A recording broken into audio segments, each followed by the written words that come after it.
रोशनी के दिल में वक़ार के लिए जो वो बहुत ही ज़्यादा नफ़रत पैदा हो चुकी है। तो एमा जब ये सब कुछ देखेगी ना, तो ये रोशनी के पास आएगी, आकर इस मौके का इसने फ़ायदा तो उठाना ही है।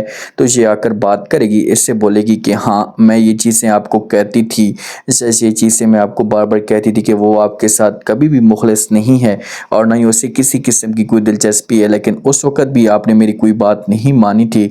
तो अब आपको जब वो लग पता क्या है ना, कौन किसके साथ है और कौन किसके साथ नहीं है। वक़ार शुरू से मेरा था और मेरा ही रहेगा। ये बातें रोशनी सुनती है तो ये एमा को यहाँ पर जवाब देती है। एमा को कहती है कि देखो एमा, तुम ये सब कुछ हासिल कर लोगी, मुझे किसी किस्म का कोई इतराज़ नहीं है, लेकिन एक बात याद रखना, क्या तुम्हें इस से ये सब कुछ करने पे सुकून मिलेगा? नहीं नहीं, तुम्हें कभी भी सुकून नहीं मिलेगा। वक़ार जो वो कभी भी तुम्हारे साथ खुश नहीं रह पाएगा और नहीं अपने आप को एडजस्ट कर पाएगा, क्योंकि तुमने मेरे साथ नाइंसाफ़ी इतनी बड़ी की है। तो ये बातें जब एमा सुनेगी तो ये रोशनी को जवाब देगी, इससे बोलेगी कि भाई अभी भी आपके पास वक्त है, आप जो वो तलाक ले लें और यहाँ से जो वो चली जाएं, बेहतर यही आपके लिए ऑप्शन है। तो रोशनी मुस्कुरा कर जवाब देगी, इससे बोलेगी कि मैं तो ये सोच रही थी कि तुम जब वो अपनी हरकतों से बाज आ चुकी और मैं तुम्हारे बारे में अच्छी सोच रख रही थी, मैं तुम्हारी शादी करवाना चाहती थी, लेकिन तुम्हारी ये घटिया बातें, तुम्हारा ये दोबारा से एटीट्यूड, तुम्हारा ये रवैया मुझे जो वो दोबारा से इतना ज़्यादा परेशान कर चुका है। मैंने ऐसा कभी भी नहीं सोचा था कि तुम इस हद तक भी गिर जाओगी।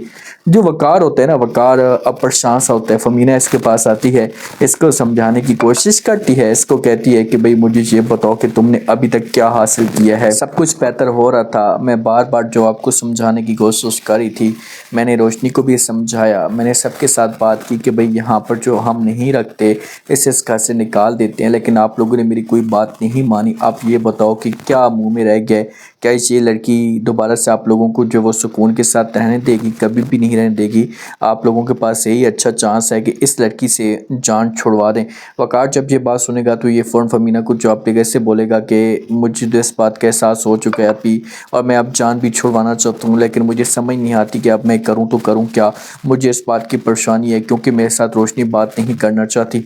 जिस वक्त फ़मीना ये बात सुनेगी तो ये यहाँ पर वक़ार को जवाब देगी, इससे बोलेगी कि अच्छा ठीक है, आपको परेशान होने की कोई भी ज़रूरत नहीं है, मैं बात करती हूँ, मैं उसको समझाने की कोशिश करती हूँ, लेकिन आपने इस बात का ख़ास तौर पर ख्याल करना है कि दोबारा किसी किस्म का कोई भी तमाशा खड़ा नहीं होना चाहिए। अगर तमाशा खड़ा हुआ तो इसके ज़िम्मेदार आप ख़ुद होंगे, मैं जो वो ज़िम्मेदार नहीं होंगी, क्योंकि मेरा काम है आपको समझाना या आपके साथ बात करना। क्यों, काफ़ी टाइम के बाद मामला ठीक हुए हैं और अगर दोबारा से मामला ख़राब हुए ना तो आपके लिए मुश्किलात बढ़ जाएंगी। आएगी एमा, आकर बात करेगी वक़ार के साथ, वक़ार को बोलेगी कि हाँ तुम क्या करोगे, मेरे साथ क्या शादी करोगे? तो वक़ार साफ अल्फाज में इनकार कर देगा। एमा को बोलेगा कि भाई मैंने तुम्हारी जितनी बात मानी थी वो मैंने आपकी बातें मान ली, अब मैं आपकी कोई भी बात नहीं मानूंगा, चाहे जो कुछ भी हो जाए। बेहतर यही होगा कि आप यहाँ से चली जाएँ, आपको मिलना कुछ भी नहीं है। तो ये बातें एमा सुनेगी तो मुस्कुराकर जवाब देना शुरू कर देगी। वक़ार को बोलेगी कि भाई अब आपके ऊपर रोशनी तो कभी यकीन ही नहीं करेगी, जो आप मेरे साथ ऐसा कर रहे हैं, तो आपके पास चांस है कि आप मुझे चूज़ कर लें। तो इनकार कर देगा वक़ार, इससे बोलेगा कि भाई वो मुझे दोबारा से सेलेक्ट करे या ना करे, इससे मुझे कोई फ़र्क नहीं पड़ता, लेकिन अब मैं तुम्हारी बातों में कभी भी जो वो नहीं होऊंगा, क्योंकि तुमने जो इस घर को बर्बाद किया, ये इस घर की खुशियों को बर्बाद किया।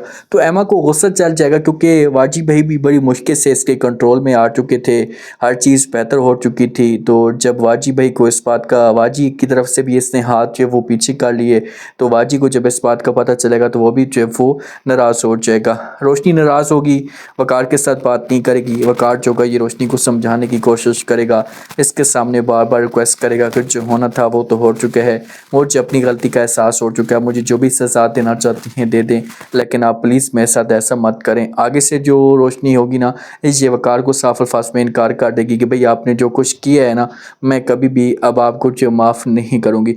जो अलियान होता है ना, अलियान को अब अपनी लगी हुई है और ये अपनी तरफ से अपना रास्ता या उल्लू सीधा करने की कोशिश कर रहा है कि किसी तरीके से फ़मीना को राज़ी किया जाए और फ़मीना मुझे माफ़ कर दे। लेकिन जो फ़मीना होती है ना, ये अलियान को साफ अल्फाज में इनकार कर चुकी है कि मेरे दिल में तुम्हारे लिए मुकम्मल तौर पर नफ़रत आ चुकी है और मैं आपको कभी भी माफ़ नहीं करूँगी। तो क्या अलियान को जो फ़मीना माफ़ कर देगी? क्योंकि अगर अलियान को माफ़ नहीं करती तो फ़मीना का भी जो घर है ना, ये भी बर्बाद जो है वो हो जाएगा।